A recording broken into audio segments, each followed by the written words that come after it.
Going? Josh Schacht here again, and I am coming from you, or to you, from my car.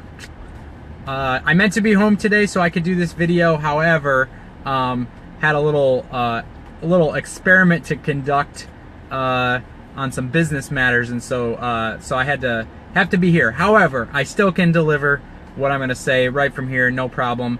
And I think you guys are gonna find it valuable. I labeled today's talk money, and I did that because there's things about money that people have a little bit misconstrued, and I did too before I read a few books on it and got a little clarity. And so I figured that it would really help all of you if I could, basically kind of share just you don't have to read the book if I just tell you the truths that I learned, and maybe it can absolutely change your financial situation like it did for me.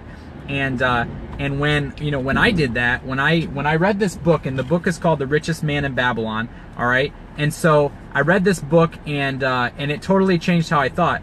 And one of the things that they said in this book was basically talking about it's stories, which makes it really interesting. So it's stories about people that mismanaged money, a guy who learned about money through a few people and that kind of thing, right? All these stories. And one of the things that they talked about is how you get into debt and you save money and all these things, right?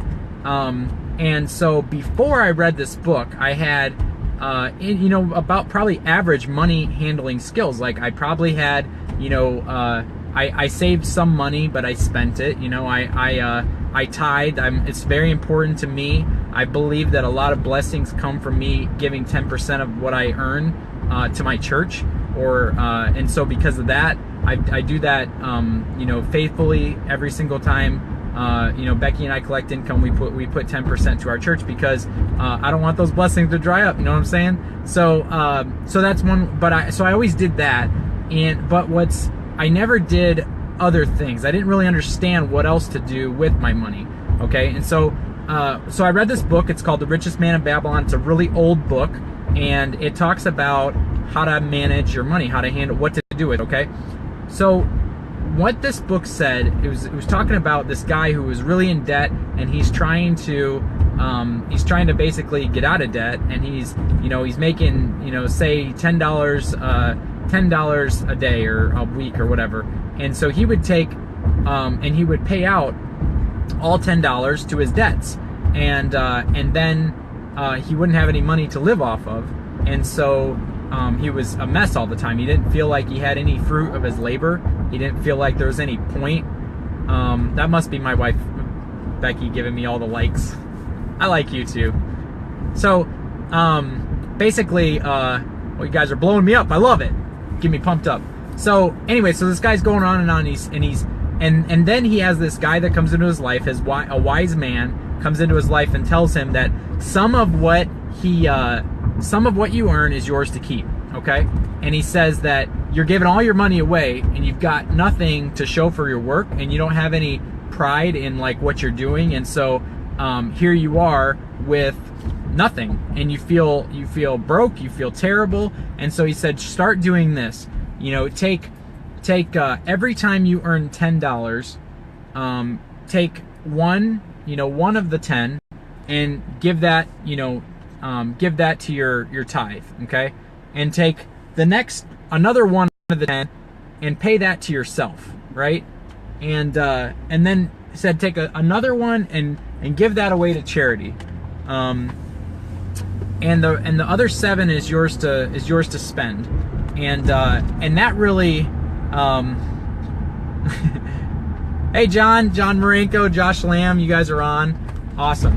So thanks for all the likes. Josh Lamb, my wife would have done that, and she probably did, but I appreciate that anyways. So anyways, that changed everything for me, because what I started doing is 10% I continued tithing 10% of my money, okay?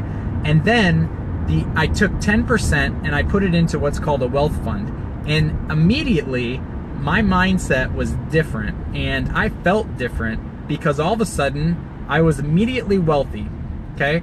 Because I had a wealth fund, right? And sorry, the team's blowing me up. So I had a wealth fund. I had money like in my wealth fund. I was immediately wealthy. I felt completely different. And as that started to grow, I felt really great because I was like, man, I'm building this, I'm building wealth, right? And my mindset changed. I started getting really excited about what I was doing. So that was my first 10% went to God. Second 10% went into my wealth fund, and the third 10% can go to charity or or whatever else, or your debts, right? And then the other 70% you live off of, okay? And so it really did a lot of stuff for Becky and I, because all of a sudden we always had money, because we always had we always had money in our bank, in ready for a reserve, right? Some people call it an emergency fund. I prefer to call it a wealth fund. I think that's much more empowering, right? And so it was just an interesting thing that happened when that happened, and so all of a sudden we were keeping money versus spending it all out to pay the bills. And I promise you that if you've got debt, your debtors will take all of your money, and it'll take you to do this first thing. It's called a 10-10-10-70, right? So 10% goes to tithe, 10% goes into your wealth fund, 10% goes to your debt or to charity, whichever you're in the position to do, and the other 70% is yours to live off of. Now, of course, if your expenses go down, you can spend more money on your debts, but some people pay all their money to their debts and they don't have any money to live off of, and that is just a bad place to be. So that's something that I wanted to share with you guys, because I think that there's a lot of people out there that are struggling with money and they don't really know what to do with it. And money's not a bad thing. It's actually, who was it that said, it was Zig Ziglar. Zig Ziglar said, money's not everything, but it ranks right up there with oxygen, right? And he's right. If you don't have any money, it becomes everything. It becomes your number one problem. And if you do, then you can focus on the other things that are important in life. If you're one of those people that is living paycheck to paycheck and you have no money to your name, it's probably close to all you think about. You're always in the back of your mind, it's like, man, I don't have enough to go around. But if you can take care of that thing, then you can get on to what's really important in life, which is spending time with your family, building a legacy, building your dreams, doing things that you love to do, contributing to other people, serving other people, like all the things that you wouldn't have the mental capacity to think about if you're always focused on paying your bills. And I gotta tell you, I was thinking about this the other day. I was talking to one of my good friends, Tom Hartnett, about this, and Tom Hartnett is a hero of mine in real estate.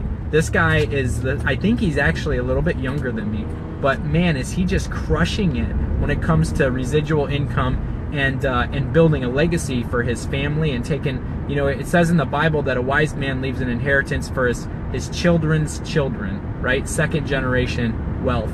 And Tom's in the business of doing that. He's really, so anyways, I was talking to him yesterday and I was telling him, we were talking about this issue about how most people never get beyond solving their own money problem. Like, they can just never get beyond paying their own bills to where they can actually help other people. And so it's the same people think that money's not important, yet they can't solve their own money problems. So I encourage you guys to get this book that I'm talking about, The Richest Man in Babylon. Get this book and read it and take the truths from it and put it into practice, because if you do that, you're going to be money ahead. You're going to be like ahead of the game. You're going to be able to take care of your family. You're going to be able to do things with them. You're going to be able to pay your bills and then some. You're going to be able to help out other people that are looking for help. And it's just going to be unbelievable what your life does when you tweak a few things about your understanding of money. And so I'll just repeat it one more time. The rule of managing that I started doing that changed everything for me is the first 10%. I didn't have to change that because I was already tithing. I was already giving that to my church, giving that to God. God in my corner, you know what I'm saying? So if I want him, I gotta, not that I'm paying him off, but I'm just doing what he told me to do, which is to give 10%, right? The next 10% goes into my wealth fund. The next 10% I pay to myself. And like I said, most people pay out they pay out all their money and they don't keep any for themselves. And it's your money, you earned it, you should keep some, for yourself. And so it's it's 10 and 10. And then the other, the next 70% is either to charity or to your debt, whichever you can do. And if you consistently pay on that, it'll go away. Sometimes we make minimum payments and that kind of thing. But promise, if you work out things with your debtors, you can really make a big difference. And then the other 70 is yours to live off of, yours to manage and take care of, and be you know, and take responsibility for your own situation.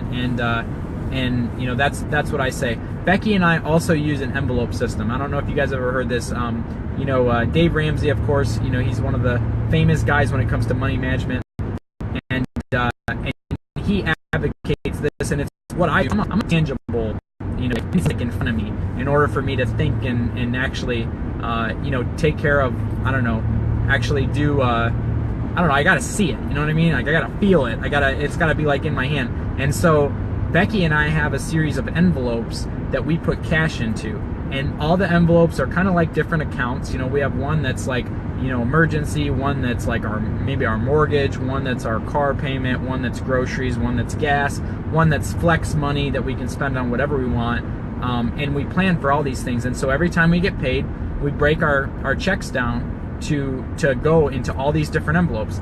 And when we started doing it, Becky used to feel like we were broke, because all of a sudden, because we'd zero out our account, like we'd take it all the way down to zero. Every dollar would have a mission, and we would send it on its way. And so it looked like we didn't have any money, but if you look through all the areas, we had money, but it was all dedicated to a certain purpose, which is what rich people do. I always thought that once people were rich, they just blow money left and right, and they're just like, spend it, spend it, spend it. But that's not really true, because you only get rich by valuing it and taking care of it and being responsible with it.